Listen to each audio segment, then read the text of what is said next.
Nonsense ছাড়ার প্রবর্তন। তার লেখা গোপচুরি একটি বিখ্যাত গজাল কবিতা, যা মানুষের অযৌক্তিক ভয়, অহংকার এবং ছোট ঘটনাকে অতিরঞ্জিত করার প্রবণতাকে ব্যঙ্গ করে লেখা। আমাদের পরবর্তী অনুষ্ঠান আবৃত্তি গোপচুরি।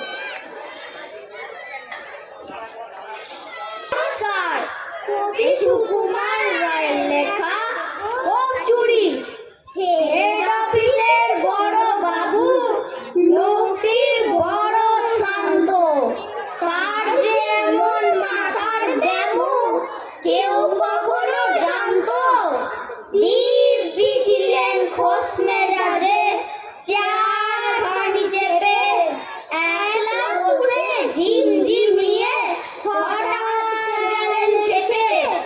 আঁটকে উঠে হাত পা ছুড়ে চৌকি করে গোল, হঠাৎ বলেন গেলু গেলু আমার ওরে দোল।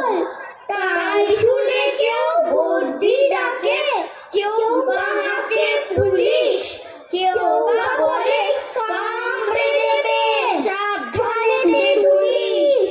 ব্যস্ত সবাই এদিক ওদিক করছে ঘোরাঘুরি। বাবু হাতেন ওরে আমার গোপ দিয়েছে চুরি। গোপ হারানো আজব কথা, তাও কি হয় সত্যি? গোপ জোড়া যে তেমনি আছে, কমেনি এক রত্তি। সকালে বুঝিয়ে বলে সামনে ধরে আয়না, মোটেও গোপ হয়নি চুরি, কখনো তা হয় না।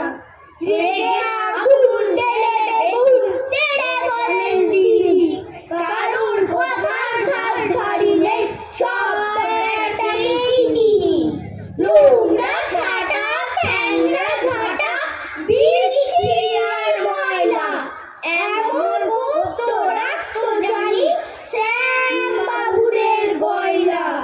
এ গোপ যদি আমার বলিস করব তোদের সবাই। এই না বলে জরিমানা করলেন তিনি সবাই। ভীষণ রেগে ভীষণ খেয়ে দিলেন লিখে খাতায়, কাউকে বেশি নাই দিতে নেই, সবাই চড়ে মাথায়।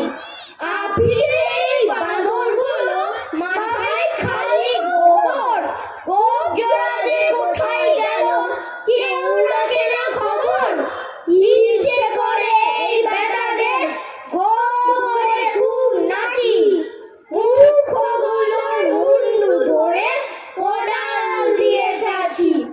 গোপ কে বলে তোমার আমার, গোপ কি কারোর কেনা? গোফের আমি গোফের তুমি, তাই দিয়ে যায় চেনা। নমস্কার। দারুণ হয়েছে, অসাধারণ। সাবাস সাবাস সাবাস ভাই। বেশ বেশ বেশ